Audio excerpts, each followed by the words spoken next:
And so I sort of realized like if bodybuilding got taken away, like if I had a major injury, if I couldn't travel, if something happened that I couldn't do bodybuilding, who would I be? So I had a realization that I would be no one. Welcome to the only place where real, raw, and vulnerable conversations happen with IFBB Bikini Pros to give you an inside look at their struggles, strategies, mindset, passions, and all of life beyond the stage. This podcast is made to inspire, motivate, and remind competitors and the average gym goer that even the most extreme lifestyles and elite athletes have their ups and downs. Thank you so much for tuning in today. I'm your host, Celeste Rains Turk, and now it's time for the Confessions of a Bikini Pro podcast.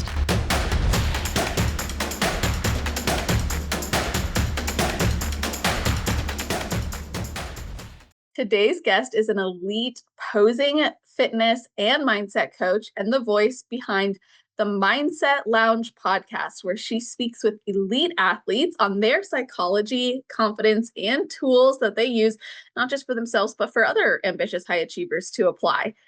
And although she started her business only offering posing coaching, she then saw a need and expanded into this focus on fitness, mindset, performance, nutrition, and identity level work with her athletes. In recent seasons, this competitor has openly shared about redefining success, stepping away from performance enhancing drugs after 4 years, and choosing joy, energy, and intention over external validation.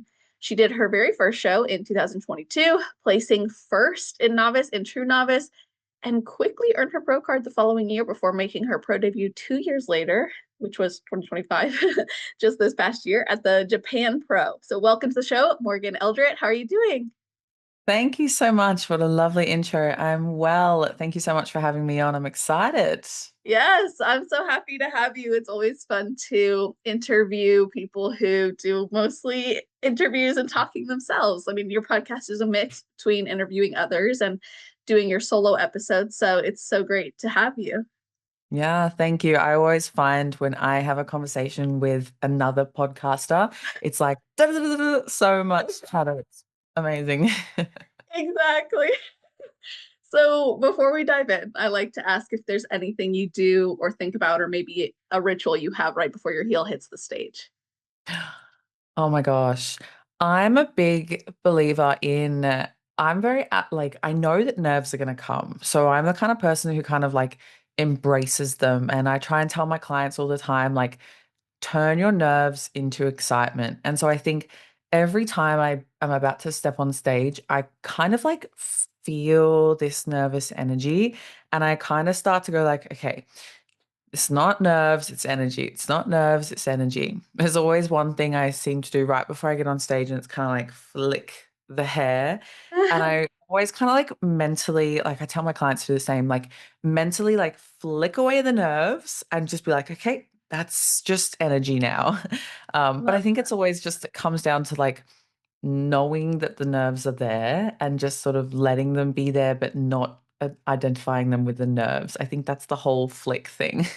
Yeah, like you have a physical action that allows you to essentially get rid of that experience. So you're taking it out of your body, which is really great for so many applications in life, not even just right before you get on stage, but anything you can use that for when you're feeling that way. Absolutely. It's one of those things like if you think about it too much, it's hard to think about. Like it's hard to be like, okay, I've got to turn my nerves into excitement. Blah, blah, blah. If you kind of just go, okay, like, oh, yeah, I'm flicking away. Let's go. That's so awesome. I love it. So, there's a lot that I want to talk to you about and I have planned to talk to you about, but it's not every day that you get to really speak with someone who earned their pro card within a year of stepping on stage for the first time.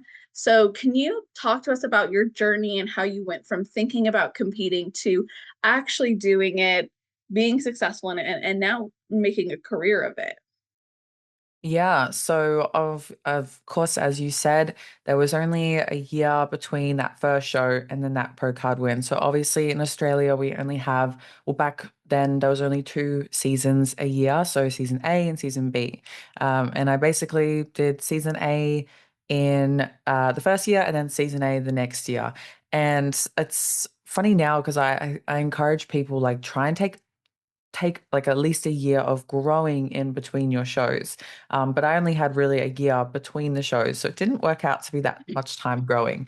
But before then, it was sort of COVID time. So I had done a couple of preps, but didn't end up coming to fruition Okay. just due to shows being cancelled. So I started in the gym when I was 21. I'd been a fit and healthy, very active kid, like doing all sports, but never really stepped foot in a gym until I was 21 years old. I got a job in a gym and just sort of figured it out all from there. I think I was about 22 when I went to my partner Callum's first show. So he was really into bodybuilding. I was sort of not really, didn't really know what it was. At the time, I remember saying to him, like, what's bodybuilding like? Are they like lifting on stage? Like, what is this? You know, how the Right. people ask you the most random things, like, are you lifting on stage? I'm like, oh my gosh, no, we're not. But I thought that. So I went to Yeah. his first show and I saw Alex Bander, actually, who I'm not sure if you've had her on the podcast, but she's a fantastic Nope. pro But athlete now. yeah. Saw her and another girl battling it out for the overall. And my jaw just like dropped and my eyes were just like ginormous and I was in awe. And that was it pretty much. From then, I was like, I need to get on that stage. I need to do whatever it takes. I need to look like that. So it's pretty Wow. cool. I kind of just all of a sudden was just like, wow. And so I guess I fell in love with it, probably not from the love of training and dieting, because at that point I didn't really train or diet very well. I hadn't really figured any of that out yet. But I came into it with this love of like the the look on stage. That was really what I was in awe of. And that's what I chased probably majority of my career that, and I only can look back in hindsight and really realize now that that's what I was doing. But yeah, and so that was I was 22 years old then. I pretty much went straight into a prep for ICN, which got cancelled. I did another prep that got cancelled, and then I competed eventually when I was 23. So it was pretty much like only a year. Must have only been no 2 years later that I'd done like finally done a show, and then that was that was that. So it was a very much like see this, love this, I'm going to do whatever it takes to get there, rather than like, I love training. What's the next Mhm. course of action for me?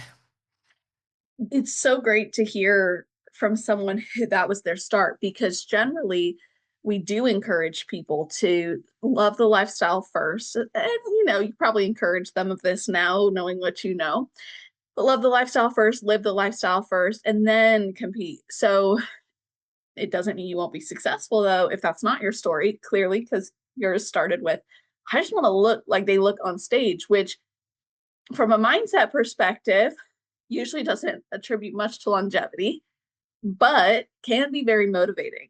And for you, you have this ambition, you have this drive. Like, I want to get up there. I want to look like that. I want to do that. I want to embody that.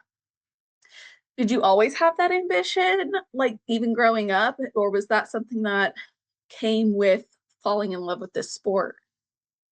I was always very sporty, very competitive, very fit. Like I did every sport. I did very well in every sport, but I never had that real like next level drive. I can remember sport coaches saying to me like you would be really good if you just had that little bit more oomph in you. So I think I knew that I didn't have it and I was going to have it if I wanted to do well.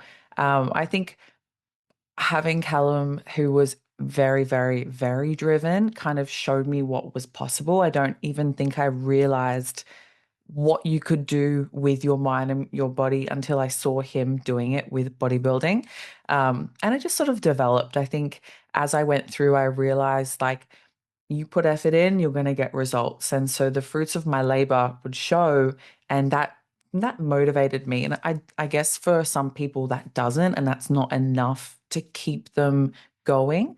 But for me, being able to see results and see that if I do this perfectly, I'm going to get this. It clicked in my mind of course. Then of course I have to work as hard as I possibly can to get the best possible result. Oh, I love that because I grew up playing volleyball mainly, and I remember when it came time that I said, okay, I'm done with volleyball. I want to commit to bodybuilding. One of the things that I really found attractive about bodybuilding was the outcome was a direct reflection of my work, whereas in volleyball, the outcome could be a reflection of the whole team's work. So it didn't matter if you played your best, you could still lose. So I liked that in bodybuilding. I could play my best. I could still lose, of course, but at least I knew I gave everything that I had. It was within my control and I was ready personally for that type of transition. And it sounds like maybe there was a part of you that really liked seeing that come to fruition as well. Yeah, definitely. And I always joke that when I was in school, like I didn't do very well in the team sport. So I did athletics, like track and field, running, all the things that I had control over. And when I did play a team sport, if I was probably one of the better in my team, and I would be, if we lost, but I played good, I'd be like, we had a great day because I just didn't, I was focused on my own. And so if we did well but I played bad, I was like, oh, no, that wasn't good. That wasn't good. So it's funny that the people that are like that in the team sports do end up finding the gym. Yeah, and honestly, like I loved the effort of the team sport, but I got to a point in my maybe personal like growth and reflection of like I'm ready for me to be more independent in that. And I'm actually curious now if your upbringing had like if your parents also raised you with this like success mindset, with this entrepreneurial mindset, or that type of that drive that you're demonstrating now. My parents are both very just hardworking, working class kind of people. They both, when I grew up, didn't have a lot of money, but they were hustlers. And so they instilled two different kind of things in me. They instilled this hard work mindset. Both my parents are the kind of parents that would, you know, never take a sick day no matter what at all. My dad, I think he worked in the same job and had maybe one sick day in like 15 years. And so they instilled that mindset into me.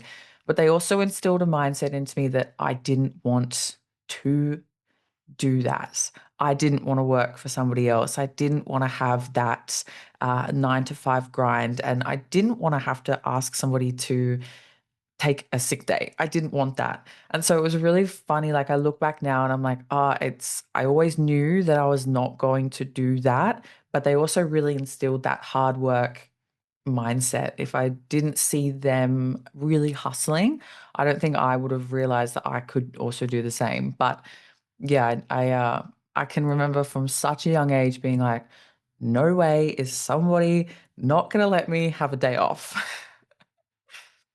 I love that. It's really amazing because you still applied the work ethic, but in a way that was more conducive to like what you wanted for your life and for your lifestyle.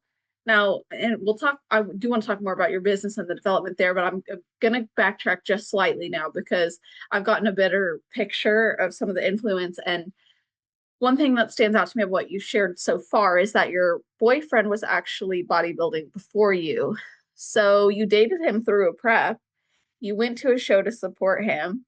What did you like? What was your perspective when you started competing on yourself? Like, if you could look at the type of partner you were to him, and now you know what it's like to compete, how would you describe that? If I'm making sense in that question.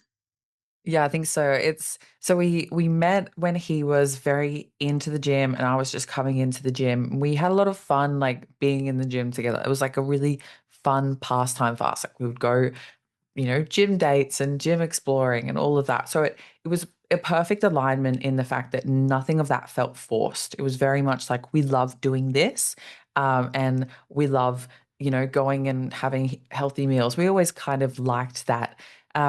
It was really interesting because I don't think I really knew what bodybuilding was, but he was into the gym because he wanted to get massive. He didn't really want to compete. And when we were sort of starting to date, he was like, "Oh, maybe you want to do a show, but I don't want to stand on stage in like undies." And I was like, "No, you just got to do it. You just got to do it."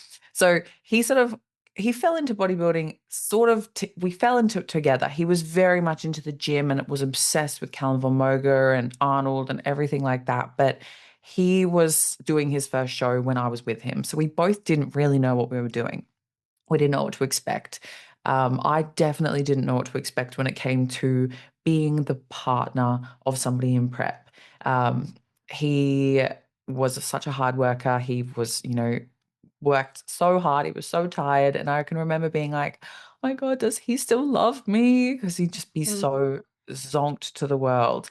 And I think I supported him really well because at the time I was sort of figuring my gym self out as well. I think I was doing a mini cut or something at the same time. So I think we had it quite aligned.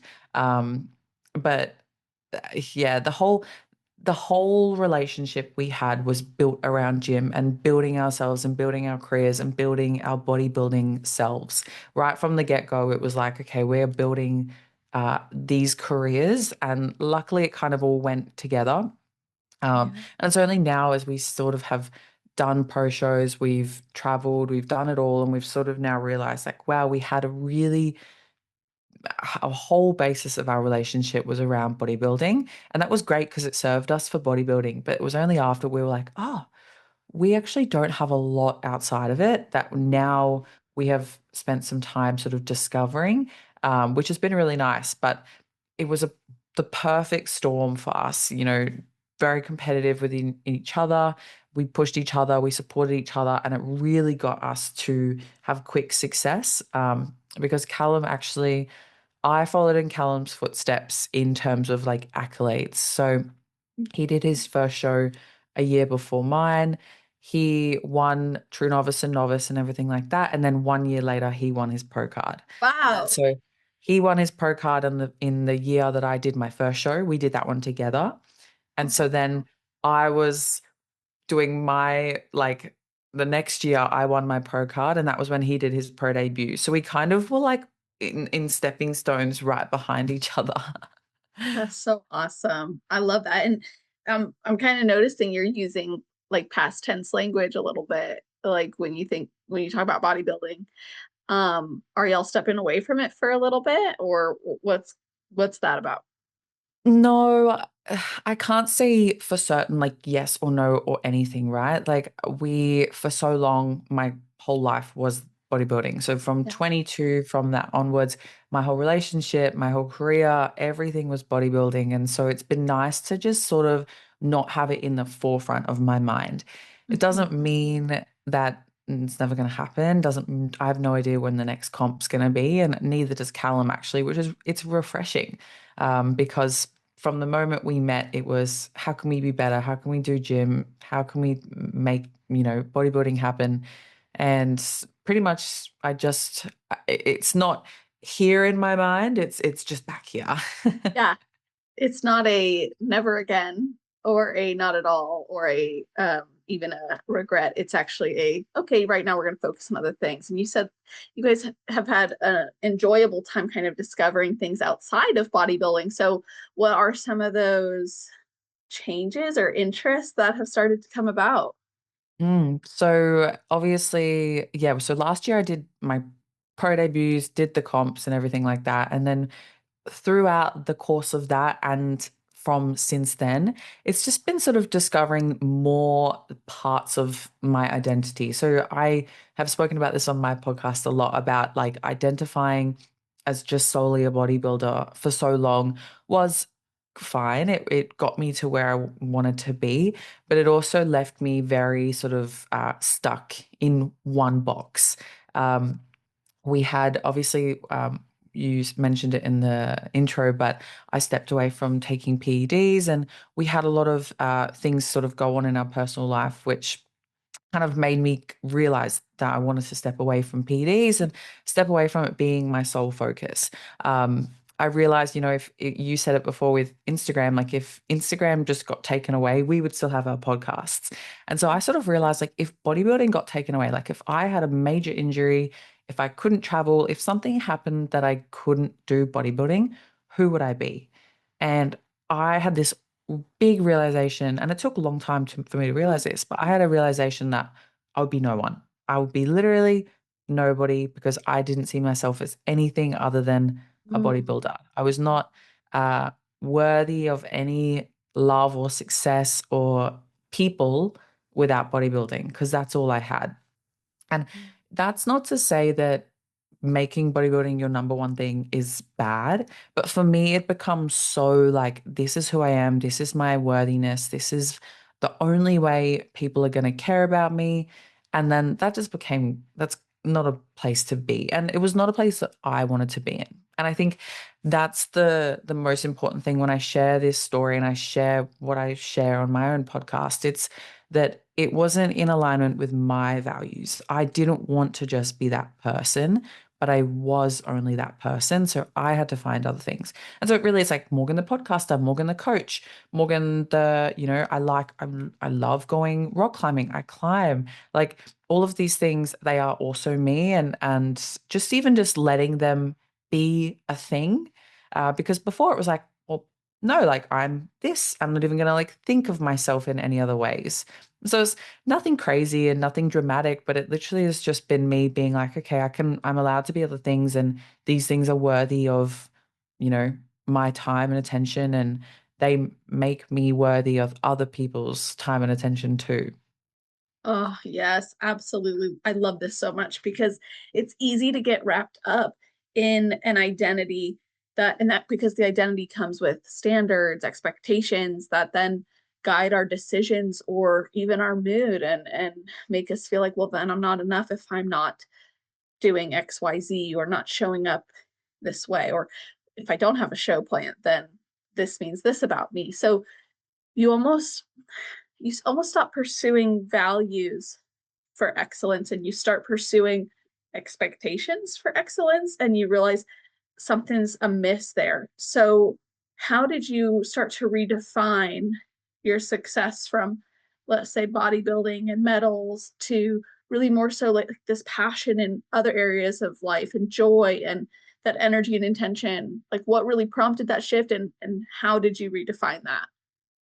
So I think getting clear on what are your values is like number one. And we all talk about this all the time. Like, what do you really want to value and what do you want to care about and what do you want your life to mean? So for me, like, why did I love bodybuilding? Really, it's because I loved chasing something. I loved like progressing. I loved working hard and all of these values of like progress, of passion, purpose they could be found in other areas as well. And so, first thing is sort of defining the values and finding what's important to you. And that can be relationships and whatever it is. And then it's just trying to find where you can pursue them in other places of your life. So, for me, like, I loved the chase. I loved that. I loved seeing hard work turn into results and tangibly. So, of course, things like that can turn into a podcast. I love that if I put a little bit of effort in the podcast, I can see that my following is growing, my viewers are growing. And so that kind of gives me that same feeling. And I always suggest to other people, like, if you don't know what the values are, look at what makes bodybuilding so good for you and look at other areas of your life. Where can Mm, you feel that feeling as well? And if it is sort of like expectation and less about like the values and more about like, I like feeling strong or I like feeling accomplished. Well, where in your life can you feel strong and accomplished? Like, you can feel strong when you go into the gym. You can feel accomplished when you set a task that's really hard and you do it. So we can find these in other areas. I think I went on a bit of a tangent there, I but love the yeah, tangent. I love it. It's so good. I Well, think I mean, did I answer your question? yeah, yeah. And honestly, speaking to that, something that stands out to me is this is so key, even in that transition from prep to improvement season. So, absolutely, I could not agree more. Core values is so important for driving any decision. And then also for someone who's in that transition from prep to improvement season, they might be thinking, I miss that 4 a.m. cardio session. I miss that feeling like I'm checking all these boxes. And so to be able to look at your life and say, well, wait, I could do it in this area. It could be something like reorganizing your home or culling, like decluttering. It could be a relationship. It could be art, something you haven't explored before, learning something new. Or, of course, it could be still related to the gym. But what I think is very important is with your values, it's coming from a place of this is what wakes me up in the morning and also keeps me up at night. It's like this is why I get up. It's something that drives you really deeply. Something that if you peeled back the layers of your life, this would still be there. Like for me, I discovered my core values were faith, freedom, impact, and love. Phil, um, which is just perfect fulfillment, just how I remember it too. But for years, those have been my values. Now, faith was more recent, had a come to Jesus moment, but like this is what I focused on. And that really encompasses so much. So now when I do things or don't do things, I'm really asking, how does or doesn't this align with my values? That's how I personally know I'm present, I'm aligned. How do you know, Morgan, when you're aligned with your values, or how would you encourage others to know, like, okay, yeah, what you're doing is really true to that? Well, I think it's so you just feel it. You just know. I think it's really hard to sort of like say, oh, this is how I feel it.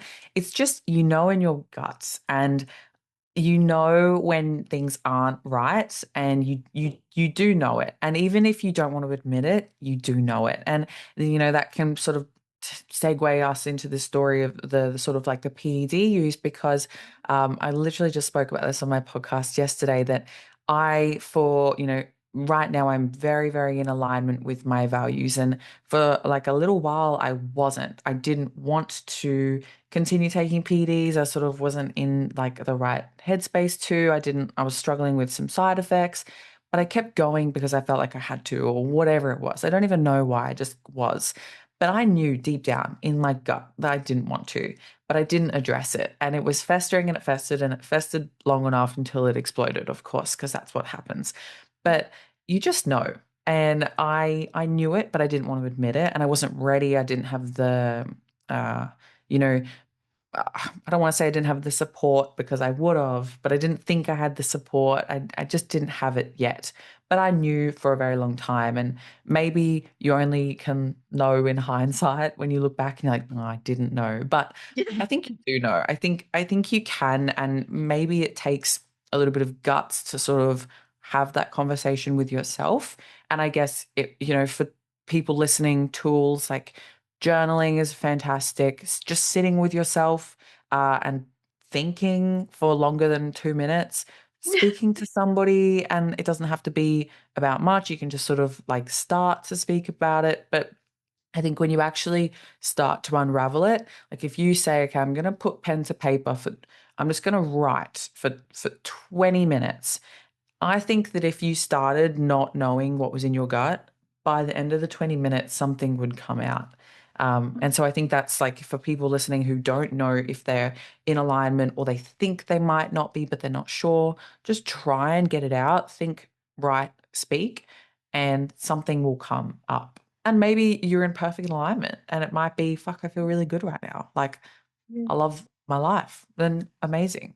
But if you're like, I love my life, but mm, Mm.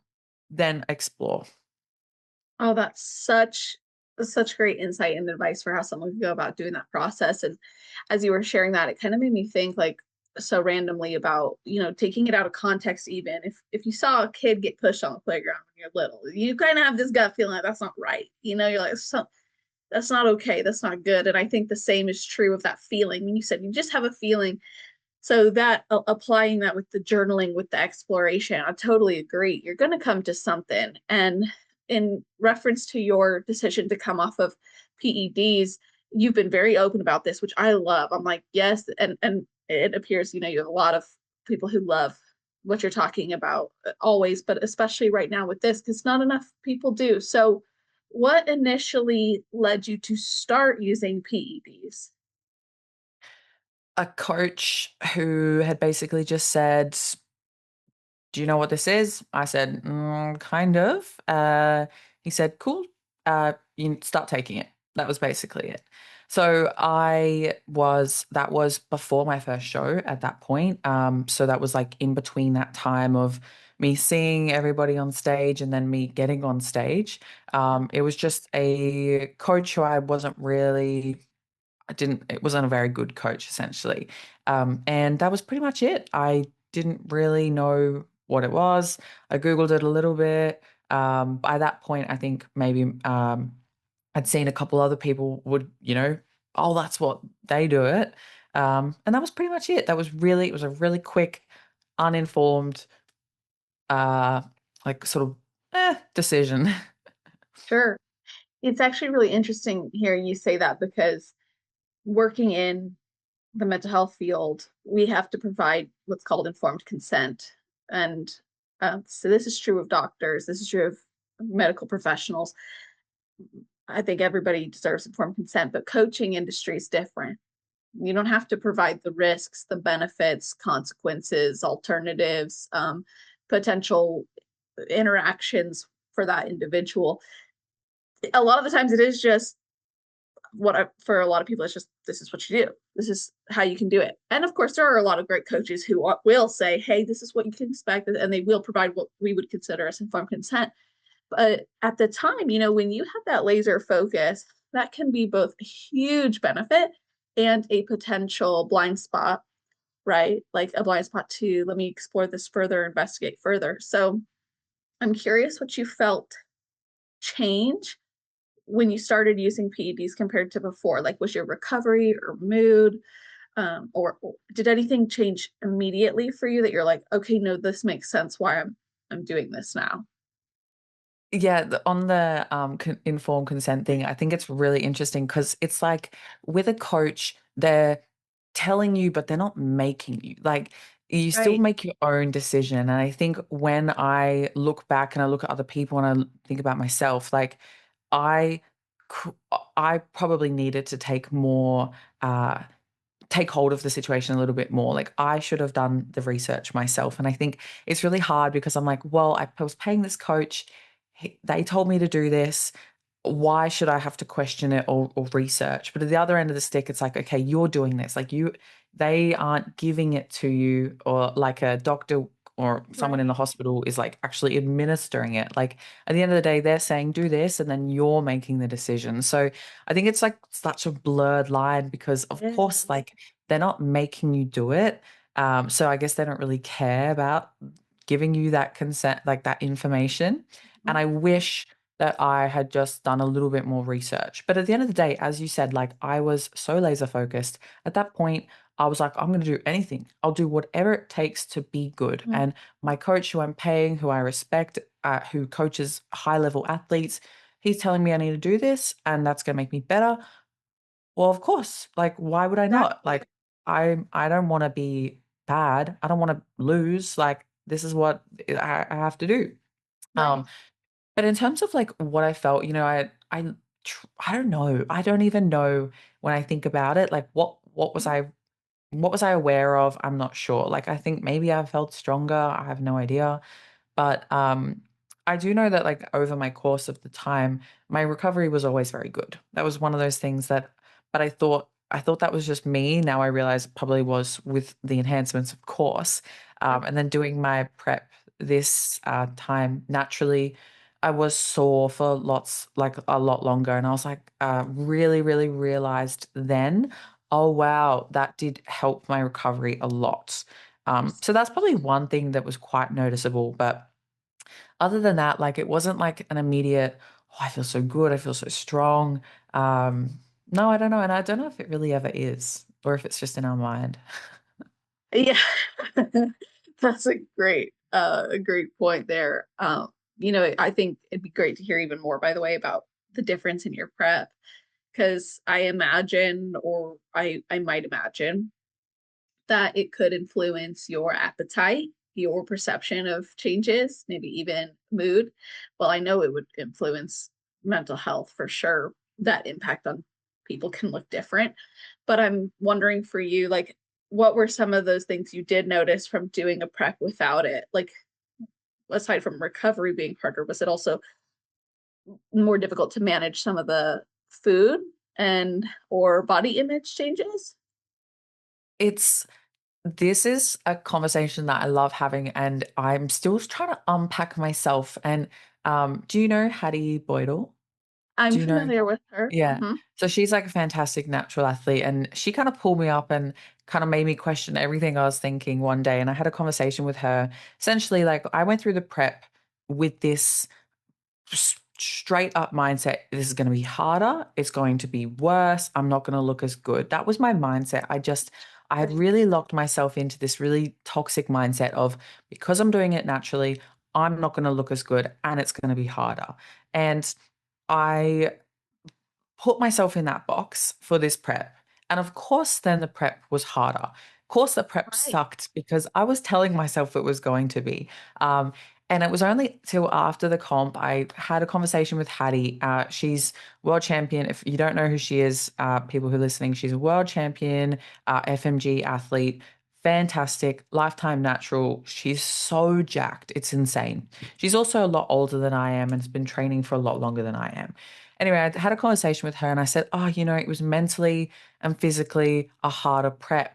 And she said, was it? Or were you just telling yourself that? And it kind of made me realize, you know what? I think I was just really putting myself in this new box of like, it's going to be harder.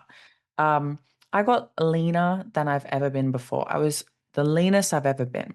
So my preps, taking Clen versus the prep, not taking Clen, I got leaner in this natural prep. Now I Hmm. pushed harder. My calories got lower. I felt much more exhausted, but that was also, there was two things that maybe it was because I wasn't taking Clen, but it also was because I was just getting leaner than I've ever gotten before. Sure. So I achieved a condition that I've never achieved before, and I pushed harder than I've ever pushed before. So that's kind of the 2 points. Maybe muscle fullness wasn't there as much. Maybe I lost a little bit more muscle in the process potentially. But I think as a whole, I can look back now and say it didn't really change. I don't think it felt significantly better or worse, but I really told myself it was going to feel worse. And so I really looked for all of the ways that it was worse. Sure. But I genuinely, if I look back now, I don't think it was much, much, much different. I don't know. I think maybe I can look back now and say, oh, it wasn't actually that bad and it's quite possible to do it naturally. And now I'm obviously a nice advocate for it being, you can do it natural. But yeah, at the time I think, still battling it mentally of this identity change. It's a big thing. Oh, especially for your pro debut. Yeah. And like Yeah. that's a major shift right before a major milestone in your competition career. Like the timing of that is really fascinating to me, actually. Like, what made you go, okay, no, I want to do this for the pro debut prep? Mm. Yeah, so interesting timing and I guess not so much by choice. I haven't actually spoken about this, but I spoke about this on my podcast yesterday, which is going to come out soon. I've been So my excited podcast, after watching your stories. I'm like, I checked this morning. I'm like, okay, no, it's still not out because she's in a yeah, different place. But so it's like that will come out. So that will have already been said before I say it here. But essentially, we got raided by the police for personal use. So the police came to our house and we got charged with personal use of PEDs, which is a really prevalent thing here on the Gold Coast. They're very, very strict with it. They don't like it. And so basically, in the second week of my prep, that happened. And so I had full intentions to do the prep enhanced. I was, at the time I was staying, as I was saying before, like I had that gut feeling that I didn't want to. Um, but I just thought I had to because it was my pro debut. And then, of course, the police come knock on our door, and that was that. So I kind of had it taken away from me, not by choice. It was not the right timing. I wouldn't have gone natural 2 weeks into my pro debut prep if it hadn't have been for the police. But our worst things can turn into the best things to happen to us. Yeah. And I'm grateful now that it happened because it's led me down this healthy path. But it was not, I mean, it was awful. Oh, I can only imagine. I mean, like I've heard about that happening there, especially, but how did they identify who they're gonna go in and raid if So I have no idea. I mean, obviously, like that's we PEDs are illegal. We would every single time we were doing purchasing whatever we were doing, it's against the law. And we Callum and I have never uh, sold or anything, and that was not for the police didn't come to us for that. It was right, just for personal use, and it was actually for me. They had a warrant for me for Morgan, and I have no idea. I have no idea, and that's the thing. And I wow, really trying to now hopefully make it clear that no matter how cautious you are, no matter how invincible you think you are not you are not invincible. This can happen. I was very, very cautious. I was always very like, I'm not going to speak about it because I don't want the police coming to my door. right, And yet they still did. So I will never know why, and it doesn't really matter at the end of the day because whatever the reason was, it happened. But yeah, and then so that was the start of that was 2 weeks or like yeah, 13 days into my prep. Um, and then that was it. But it was kind of a good thing for me. And I okay. kind of like, okay, cool. Well, at least now I can just be natural and I don't have to explain to anyone why. Exactly. Do you mind me asking, like, what was the repercussions of that? Like, did you have to pay fines, go to jail? Like, what did that look like?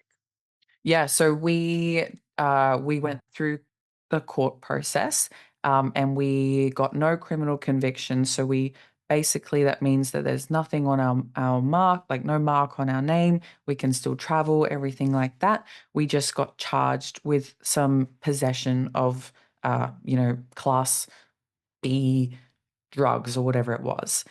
So we paid a fine, and that was basically it. So it was very like a long process, and we had to get lawyers, and it was yeah a shitty process, but luckily nothing came of it too bad. I think if it's like selling and distributing, then it starts to become quite bad. That's when you go to Oh, like higher up courts, and that's when you can look at like jail time and everything like that. But yeah, still not like it wasn't like, oh, yep, cool, slap on the wrist, like, whatever. It was still such a shitty process that would not want on anyone. But yeah, luckily it sort of ended up being a good result for us. But it was a big, big wake up call. oh, I bet. I bet. And so they had the warrant for you, but Callum still had to take responsibilities as well. Yeah, well, it was our house together, right? So like they come in and it's our bathroom, of course. Yeah. And so yeah, we both obviously went through it all together. And the results ended up being the exact same for both of us.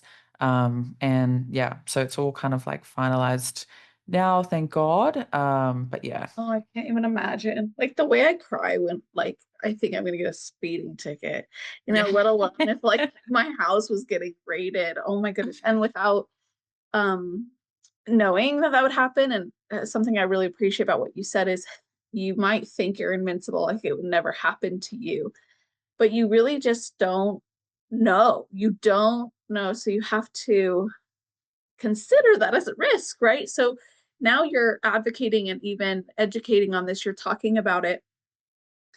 Was there a part of you that was like, I'll never share this? Or did you, there was?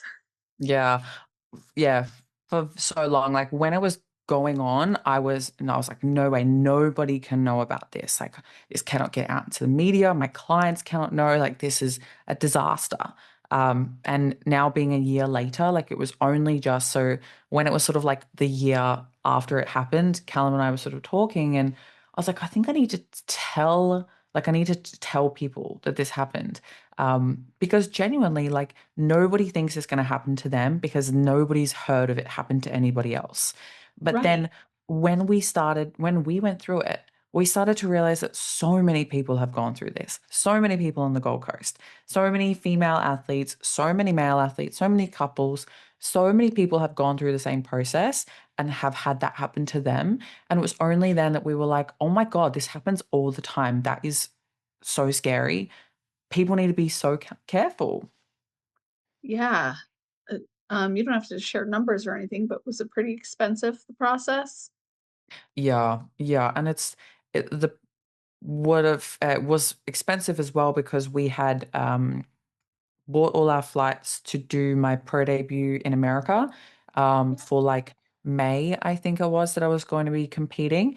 And we like had booked everything. And then I didn't end up doing that show just because it was so Seriously. stressful. I needed to stop prep.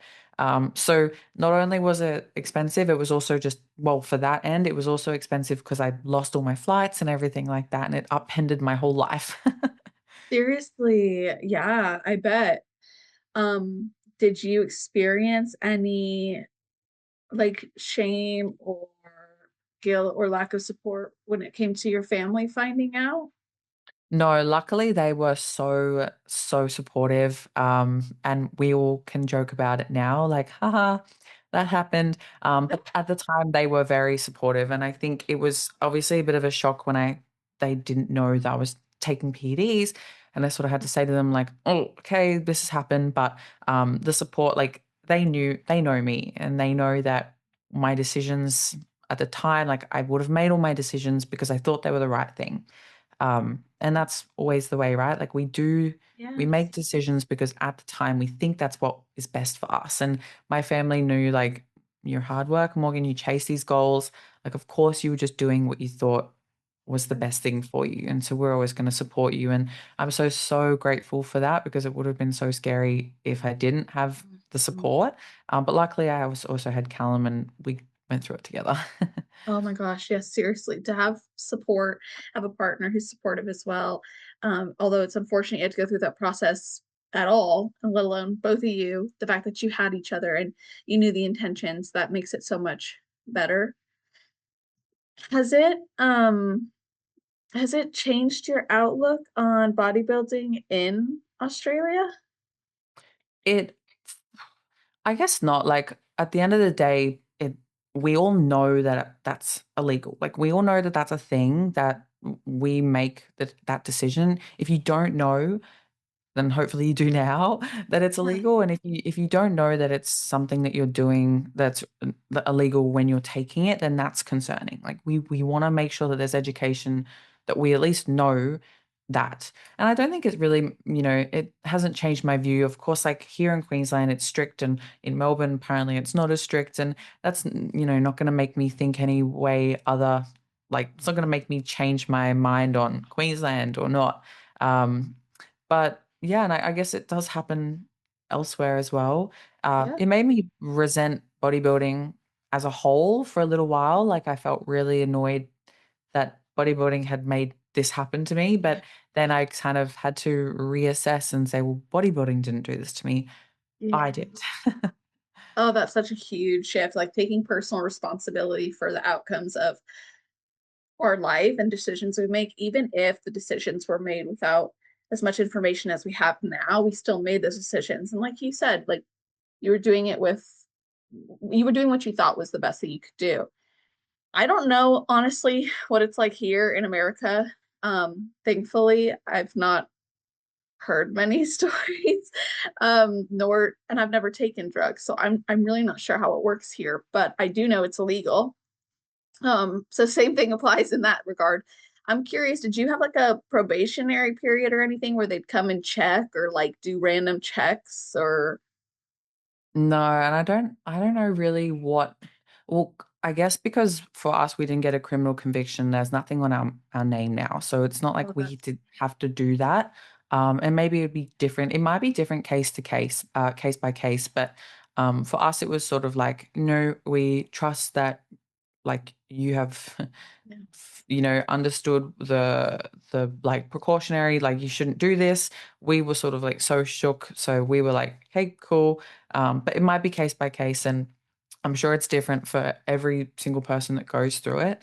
But yeah, it definitely was one of those things that I had a girl, Tiana, on my podcast, and she was speaking about like if you don't honor your gut feeling, it will come back and bite you in the butt in some way. Like it'll explode. And for me, like it was really interesting because I actually felt like for probably a year before that, I was like, I don't really want to continue taking PEDs. Like I had really bad acne at the time. Um, and I was like, I don't want to, but I didn't know how to stop. And so I really believe like I manifested it. Like I really believe that like it happened for a reason, because I wanted it to happen. And it's crazy because I almost felt relief. Like I almost felt like, oh, thank God now I can just never look at any of that stuff ever again because for so long I didn't want to. And I hope that other people don't have to go through that same experience. Um, but yeah, like I really feel like when you don't honor your gut, it will fester and fester and fester and it will explode. Whether you explode or something comes at you, it will happen. Oh, yeah, that's such a good lesson, and I appreciate you sharing that. Do you know the title of your episode yet? Um, no, it'll probably be PEDs, peptides, and police, something along that line. Yeah, Okay. it will. I can, yeah, send you it. It'll come It out the should come out 20th today. of January. Is that right? The 20th? Yeah, yeah, yeah. Okay, I'm mentioning that now because our episode's going to come out after the fact. So I just want, if people wanted to go back and listen to more of that story, and of course, check out your podcast as a whole. But in reference to that, I wanted to make sure we mentioned it. I appreciate you sharing that here, though, too. And I think it's a huge lesson. And I'm actually wondering, now that you had gone through the Japan Pro prep naturally, and you kind of came to terms later with the fact that maybe there was a mental shift happening too, where it was making it seem harder because you were looking for the difficult things. Um, Now you're a year or so removed from PEDs. You've posted about skin health has changed, hormones have improved. Have you noticed anything else change that is notable for you? The skin obviously was such a tangible thing because Yeah. right at the time that we finished, I was like had really, really bad acne on my face and my chest and my back. Oh, And it was like painful and awful. And now it's like there's nothing there at all. Like it's completely cleared up. And that was just the most tangible, like, oh my God, that yeah. that just fixed itself. And everyone was like, what did you do? And before I'd even spoken about that, it was like because I just come off PDs, I was like, I don't even know what do I tell these people? It wasn't skincare. I didn't change my Oh, diet. Well, I mean, I did all the right things, of course. I did my skincare, of course, and I ate well and I did all the things, but I really can't put it down to anything else other than it just had come off for a long time. So that was the biggest thing. The second biggest thing, which I really am so grateful for, is my sleep. My sleep has dramatically improved, and that has been due to the fact wow. that when I was when I had really low progesterone, and one of the things that progesterone does is it kind of like regulates your sleep and it helps you be more calm. Progesterone is like a hormone that works with your brain to calm you down, not be so like wired, and it's yeah, it's like directly correlated with our sleep. And so I would have like bad night sweats. I would be really like wake up like in the morning really like alert. And now I sleep through the night. I don't have night sweats. Like I used to wake up in the night with like the back of my hair all drenched in sweat. And I used to be like, why did I do like why is this happening? And now it doesn't happen at all. So skin, sleep, and that just like that wired feeling all the time of being quite anxious and like I felt like especially in a comp prep and I was taking things like Clen, very, very, very anxious. And that, I mean, that's a work in progress. It hasn't been like a tangible, I was anxious and now I'm not. Of course, it doesn't work like that, but I've definitely felt improvements in that sense as well. And it's been really, really nice to feel. Oh, that's so awesome. And I think mental health is one of the things that gets overlooked when people are making that decision to use PEDs or peptides, but more specifically PEDs because we have more research on that. Like it gets overlooked, and it really shouldn't because it can have a major impact on our mental health. Um, Sometimes slowly, sometimes dramatically, but knowing what you know now, knowing everything from your journey that's happened, like is there anything you would do? And I'm not talking about regrets, because obviously everything has led you here, but I am curious, like, what would you do differently from your journey, knowing what you know now? It's so hard to say, hey, because Yeah. I look back and I'm like, well, I would change this, I guess, but then it wouldn't lead me here, so I have no idea. Right. But I would have just 100% when I first started been more educated. I wish that I had an understanding more on everything before I took that step. And I just wish I had a more informed and educated decision. Like I wish that the decision felt more like I had made it. Um, and maybe I would have made the exact same decision, Right. potentially. But But you I would have just felt wish there was more, yeah, I wish there was more understanding behind it. It was only, throughout the process when I had noticed like a side effect and I was like, well, I didn't even know that was a thing. And I wish that maybe I still would have made the decision. Maybe I would have said, yeah, I'm happy to have that, maybe.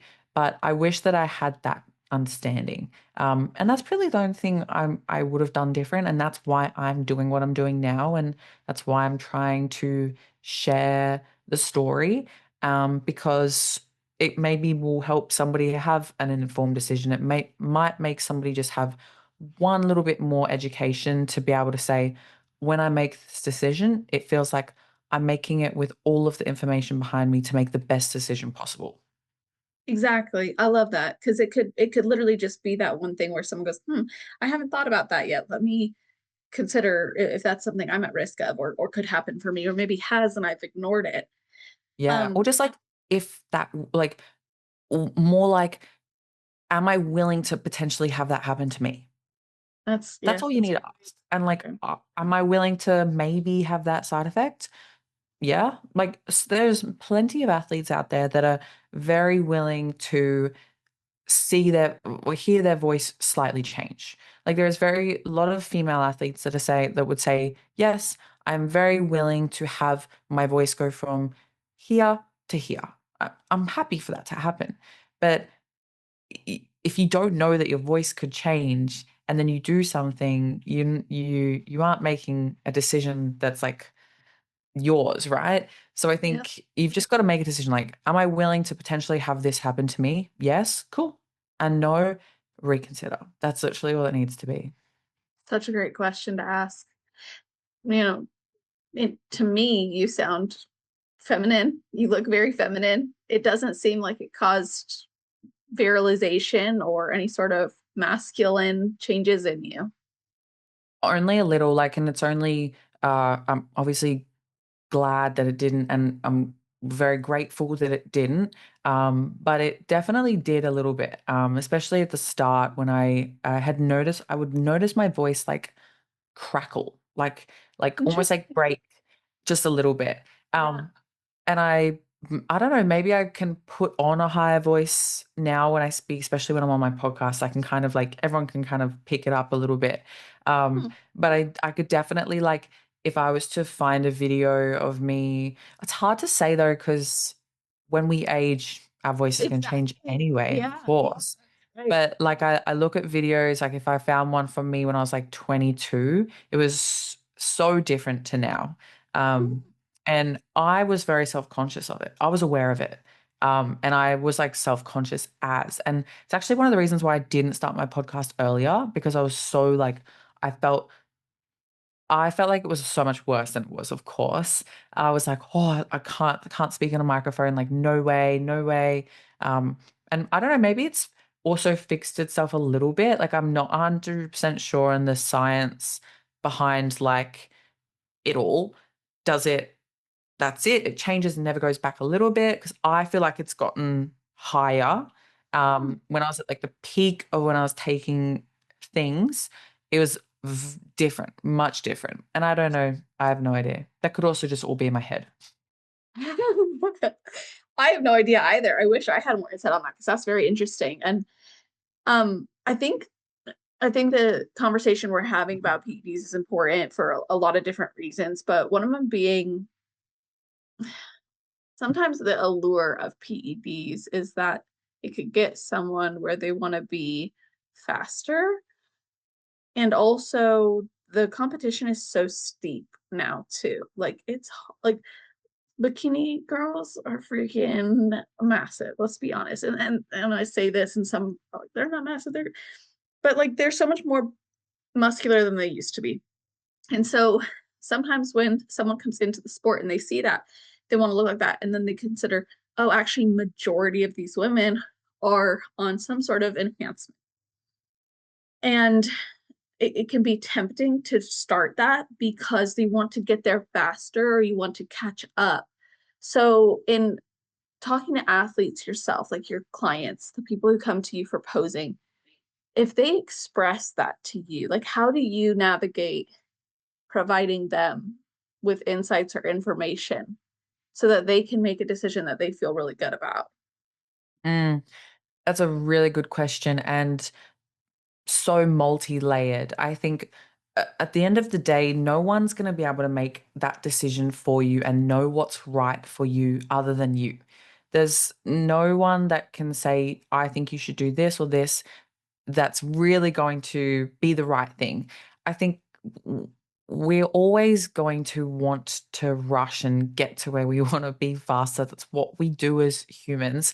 And I Yep. don't think it's inescapable. Like it's hard. And I really think this is like an unteachable lesson, right? Like I feel like it's one of those things you just have to almost go through to learn.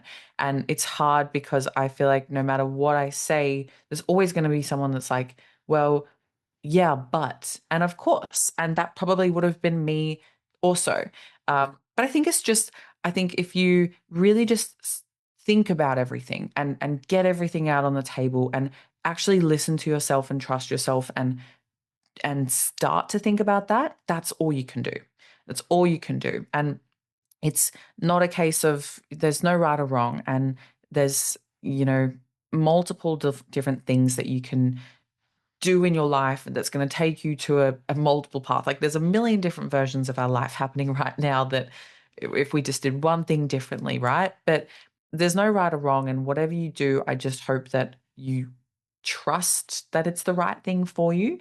And you just sort of get clear on those values and get clear on what do you want.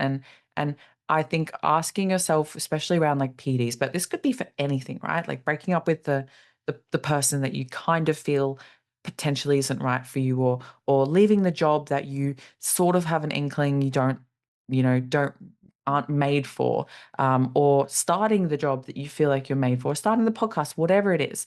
It's just sort of being like, weighing up all of these things. Does this feel like it's the right thing for me? Am I doing this out of a place of trust and love, and I love the sport, or I love myself and I whatever, or are you doing it out of a place of like fear of not being good enough or not being accepted? Like, are you not leaving your partner because you genuinely love them, or are you not leaving them because you're scared of being alone? These are the questions, right? Like, are you taking PEDs because you genuinely feel like it's the next step? You love bodybuilding. You're willing to do these next things. I'm going to do it safely. I'm trusting my coach. I love it. I want to go to the Olympia. Or are you doing it because you are scared of falling behind? You don't want to be the only person natural. Like, if that's the only reason why you're taking PEDs because you don't want to be the only natural person on stage, that's not enough. It's not. So true. Oh, I love that. I really love the questions that you're offering here because it does elicit insight for people if they're considering any sort of decision. And I know that mindset is very important to you. Obviously, you've got your podcast, Mindset Lounge, and you interview these elite athletes. What's something you would say you've noticed to be similar among the people that you interview who are high achievers, who are ambitious, who are successful? Like, what's that similarity? Oh, Oh gosh, so many good things. I think like good athletes take accountability for themselves and for their actions. And that's a trait that I see through Hattie, Emily King, Lauren Simpson, Desi Johnson, all these people that are like bodybuilders or whatever. It's that they take accountability and they do what's required and they know it's up to them. They don't let external things affect them or they don't make excuses or whatever it is. I think that's a really common trait between high performing people in general, I guess.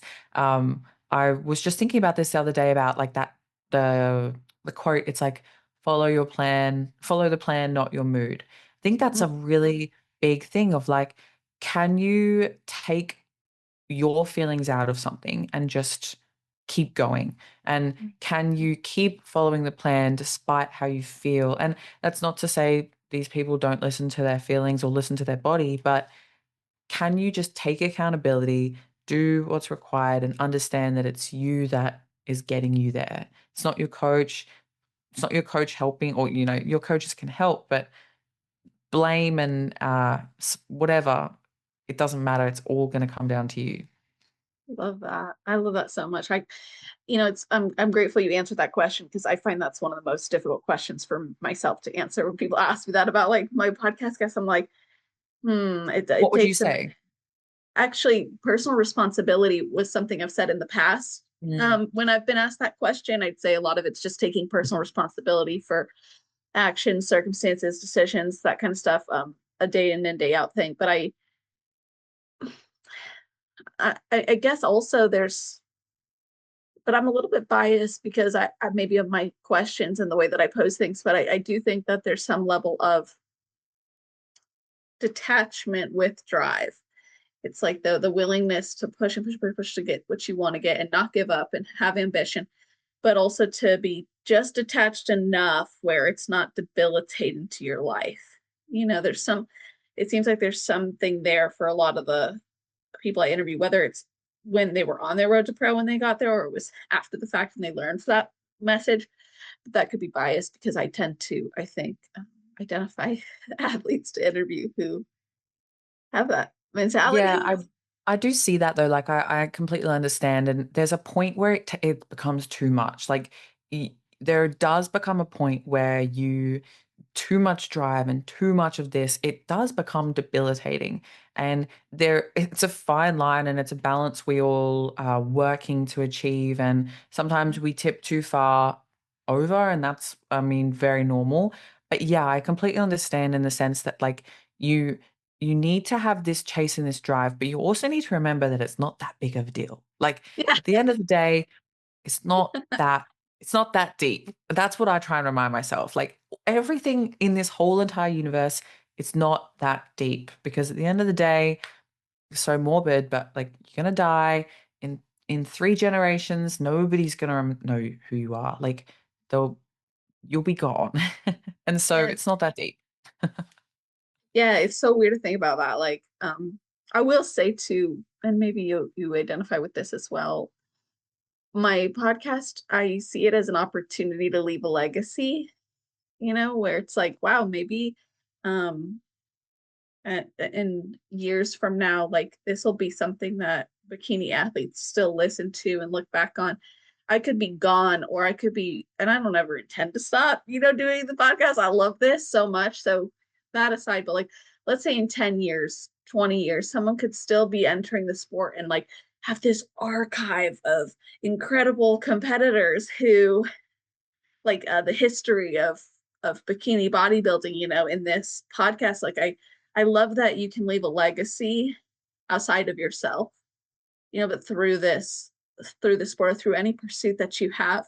um it, it, and maybe, and that never was the reason I started the podcast, by the way. It's become something that's been generated over time or realized over time. Do you have um do you have any recognition, or have you noticed anything changed in how you might define the community or impact or leadership since starting your podcast?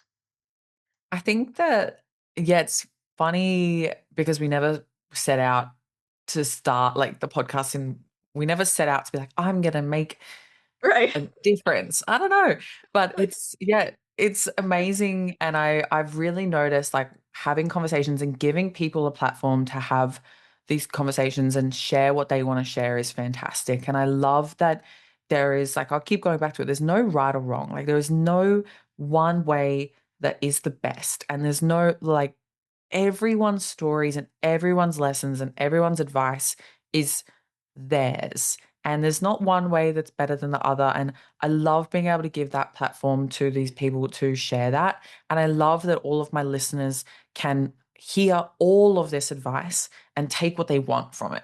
Like, you might listen to one person and take one thing and think the rest is shit, and then listen to somebody else and take one thing. But you are then accumulating all of these little things that you can put into your own life. Like, somebody might listen to me today and be like, do not do not vibe. None of this makes sense to me, and that is fine. But they might Yeah. come back to it in 6 months and they might just have this one little Right. niggle and they might go, "Oh, of course." Or somebody might listen to this and it might literally change their life. Like, we have no idea, and I think that's beautiful.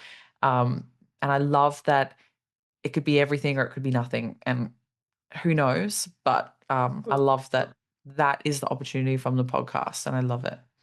Oh, same. It absolutely amazes me too when like you'll find out someone said something on the podcast that then transformed the trajectory of another athlete's journey or choices or life. That's a responsibility, but there's also again a detachment because it's like, well, this person could take something, could hear something and apply it in a way that's different than the next person. So in the spirit of things that we could be applying, you've shared a lot of great questions that someone could ask. I'm curious if you have any non-negotiable routines for yourself, because you've had some podcast episodes, solo episodes where you're really encouraging and guiding people through the spring cleaning or setting themselves up for success on a day-to-day basis. So what are some of your non-negotiables? Oh, it changes, right? Like we go through Yeah. phases, and of course, when you're in prep, like these non-negotiables are, of course, all the essentials. But I think just protecting my mindset is so important to me, and protecting like my central nervous system and staying calm and staying really at peace is important. And so things like journaling, these are non-negotiables for me. And at the moment, I'm just incorporating a new habit of doing breath work every morning. So that is a habit that I'm trying to get myself into. And I think non-negotiables for me can change through seasons, and habits change through seasons. But a non-negotiable is my mental and my physical health, like my well-being. And whatever that looks like, whatever in this phase, and of course, just like protecting that at all costs, and making sure that I'm doing everything in my power to just be my best and healthiest self. But yeah, it definitely changes. Like, obviously in prep, it's very regimented, and at the moment, being away from like focusing so heavily on bodybuilding, it looks different. A lot of the time, my whole life I would be waking up with an alarm and dun, dun, dun, dun, dun, like having all this, and now I'm trying to like, okay, maybe have a slow morning. It's okay. Yeah, They don't. like They're never slow. another. Yeah. But yeah, I think I like to share on the podcast like cold showers, journaling, meditating, breath work, all of these things that are like kind of tricky to do, and you don't have to do it every day, but just trying to do a little bit of it will definitely change the way you feel. Oh, that's so great. I really like how you worded that too, because I found like my own personal non-negotiables, how I would have described them like 6 years ago. It would have been very like, this is what I do every morning, this is what I do every afternoon. But now it's more like it's and I have not been able to articulate it in the way that you have, and I appreciate the way you articulated it. It's the non-negotiable itself is the mental well-being, the physical well-being, the actions that correlate to that or allow that to be prioritized can look different based on the season you're in or what you need. So I really like how you put that, and I can definitely relate to that now, especially being pregnant and literally being pregnant right after a show. It to go from that like phew, everything's bodybuilding and prep to I'm retiring, but then realizing I'm actually pregnant. And so I'm even though I'm retiring, like I'm entering this other stage of life where my body is not just mine. Because I feel like in bodybuilding, your body is yours, and of course, but you're still pursuing this criteria and you're doing things to meet this standard of excellence.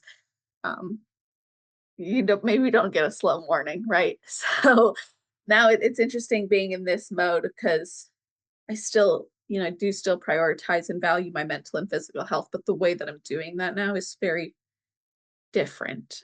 It just looks and feels different. Yeah. And the beauty of life is that it's forever changing. Like that's the beauty of the world, is that there's the only constant in this world is change, right? And so rather than us, if we get so stuck in that we are, you know, discipline only means having a specific morning routine and nothing can look different. It's that's not life. And being able to go with those ebbs and those flows and keep your core values of your health and your whatever they are, that can stay the same, but everything else can change. I was listening to James Clear, who does like he wrote Atomic Habits. He was on Andrew Huberman, and Andrew Huberman was asking like, what's one of the best ways to stick to habits? And he literally said like having the ability to detach from them, and they don't have to be so rigid. Like the habit of, for him, he was talking about going to the gym. Like he used to go to the gym 5 times a week. Now it's four. It doesn't mean he's gotten worse. It just means that Yeah. the circumstances have changed. And for you, it looks completely different. But that overarching theme of being, treating your body well and loving yourself and loving your now baby inside of you, that's still the same. And the habits just look different. Exactly. Yeah, I love that so much. And it speaks to the transition that you're into, finding other things in your life that take you outside of bodybuilding, and it doesn't change what you love and value and prioritize. It just kind of opens it up to other things, which is amazing. And I think, we've talked a little bit about how you approach coaching, but you started really as a posing coach, if I understood that correctly, right? Then it Mm. evolved into the fitness and mindset nutrition. Yeah, so I originally I did fitness coaching back when I first started. Like I was a PT, and then when I kind of got more known in the bodybuilding world, I transitioned fully to posing. And then it was only after, I guess, after everything had happened and I went through like the comps and everything, that I was like, I kind of want to get back into coaching and having the fitness, nutrition, mindset all tying in together. And I guess the podcast helped me realize that as well. Like speaking with people and having people realize like your mind is so important. You can't, Yeah, literally. if you don't have the right mindset, and you have all limiting beliefs or whatever, you're never going to stick to a nutrition program. So we kind of have to tie it all together. That's right. I love that. Okay, so I repeat myself a lot to clients or patients. Um, for good reason, right? Like I'll say this, and I notice it's a theme among this niche or this population. I'm curious for you if you find yourself ever repeating something to clients a lot that makes a big difference, whether that's posing or nutrition or fitness or mindset. Like what's some of those repetitive themes you find?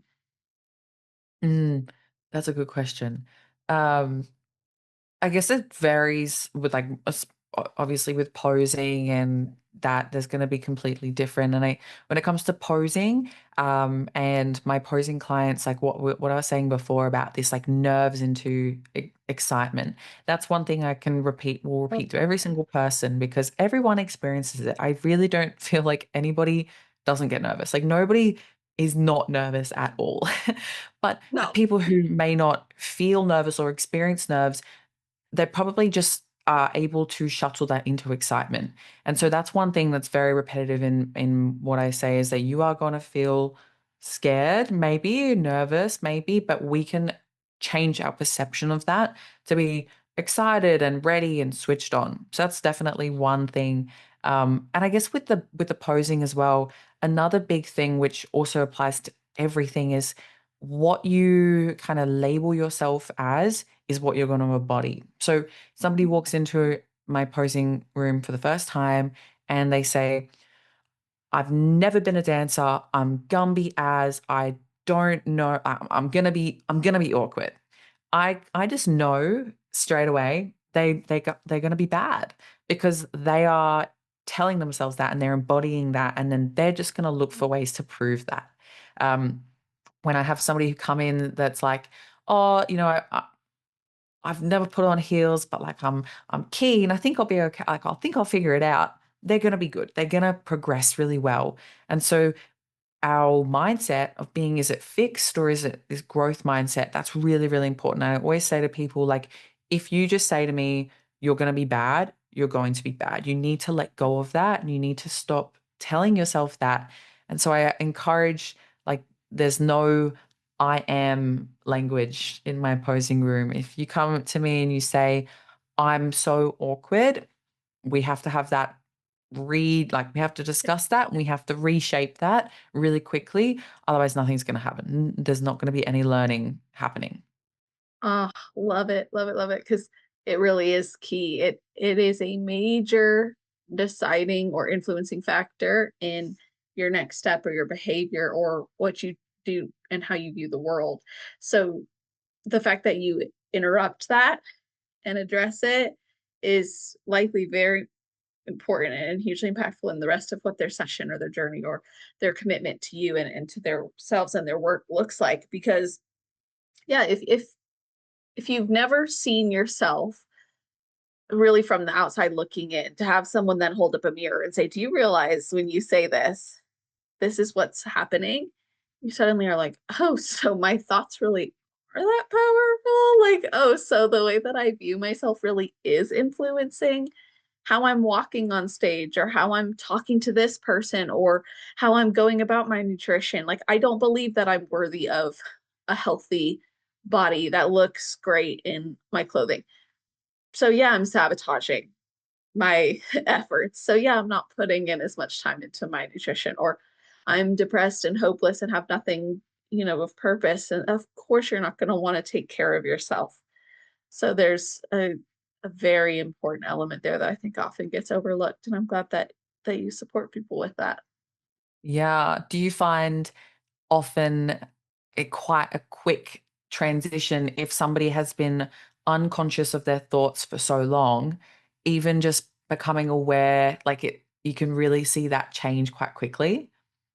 Yeah, I think so. Actually, it's interesting because, well, in my business with food relationship, body image, and the build more than just a body mission, like I'll ask my clients every time they complete their initial deep dive into the food relationship program, say, what were some of your realizations or takeaways? Now they're going through this deep dive process on their own. They're sending it to me. I review it and we talk about it. But what they often will tell me is that they've never taken the time to sit down and really answer those questions and look at it and see it. So they start to realize like their own gaps and their own beliefs and how that's influencing their behaviors. And it creates a willingness or at least a deeper willingness to change. And then when it comes to like therapy, when I'm working with someone as a patient, there's someone who is named Yalom, and he posited that a therapist could use disclosure to help someone to see what's going on and express how they're experiencing a patient.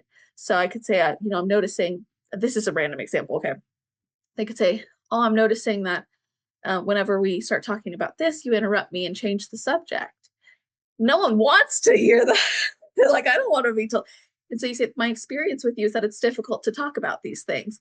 And when you say that to a patient, they kind of open up their eyes and go, oh, I didn't know that made me a difficult person to conversate with or made it more challenging to explore these subjects with me. And so when you hold up that mirror or you offer someone else an opportunity to look in a mirror even on their own, I do generally find there's an immediate reaction. Does it mean there's an immediate change?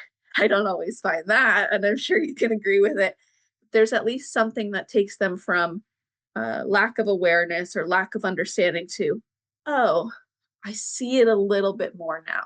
And just that little bit more insight, it's enough to then maybe act as motivation or a stepping stone for change. Yeah. And like, is that not just the theme of this podcast right now, right? Like awareness. Like if you, Literally.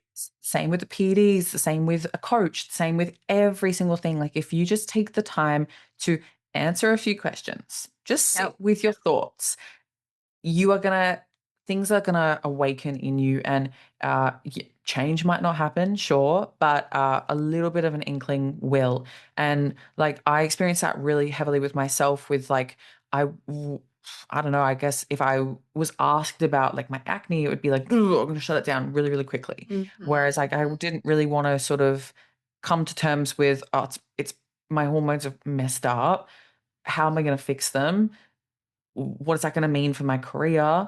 All of Yeah. these things would like come down from it. And of course, it was like, put a wall up. I don't want to talk about it. I don't want to think about it. Um, whatever. And then when you do start to think about it, yeah, like you can start to just become aware. And it's so important for people to understand that you don't have to change straight away.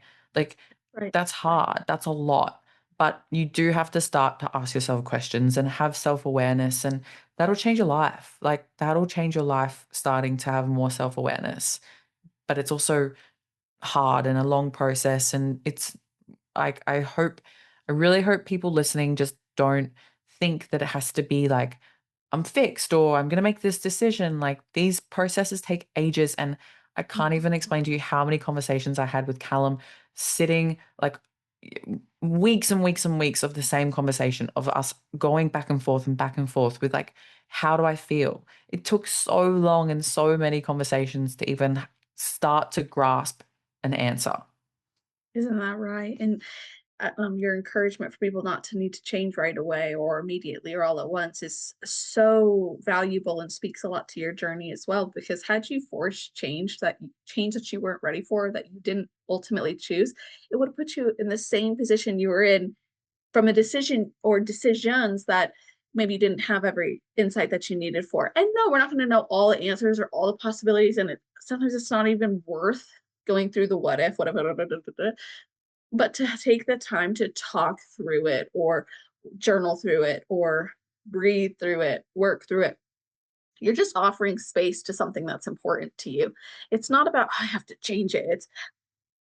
It's important enough for me to consider, therefore I'll consider it and see where it takes you with your values or otherwise. And of course, we've talked about, like you said, it's just a perfect synopsis of what we've discussed. So you've given a ton of advice.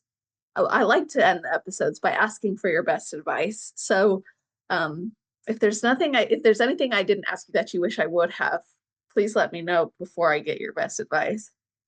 No, I think we've done a fantastic job of covering so many different things. And I don't know, I guess my best advice is just like learn to listen to yourself and trust yourself and be, have courage to actually listen to what you want and do what you want. And I hope that if people listening, they want advice, like just know that there isn't really the right or wrong thing.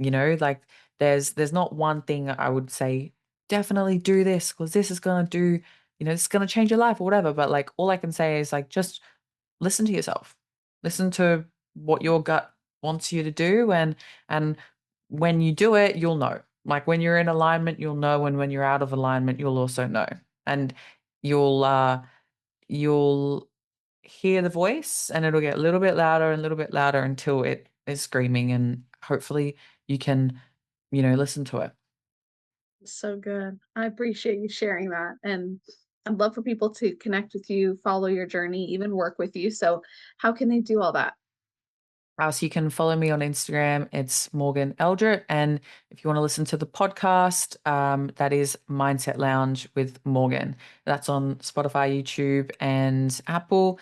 And that's where we sort of just dive into everything. Of course, we interview athletes and entrepreneurs and go into the mindset. And you'll also be able to listen to my story and a little bit more and what's going on in my head. But yeah, that's probably the main place is my podcast or me. Great. Yeah, absolutely. And we'll put that in the show notes page. So you guys, that's always on celestial.fit/podcast.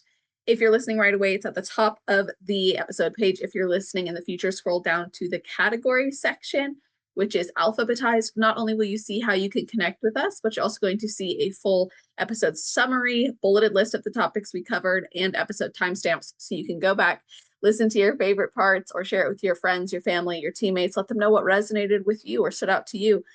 It always goes a long way of course, for the podcast when you share, but even further for the athletes who come on and share their story so openly and vulnerably. My hope is some of you who are listening will eventually be guests as well. And so I like to say, we're building a community through this. So to be able to reach out and to these athletes and thank them or share some of your takeaways or tag us, it goes so far. It really means a lot. And so I appreciate all of you guys listening. And Morgan, thank you so much for joining me today. Thank you so much for having me. Thank you for letting me, word vomit out to you. It's been my pleasure. Great.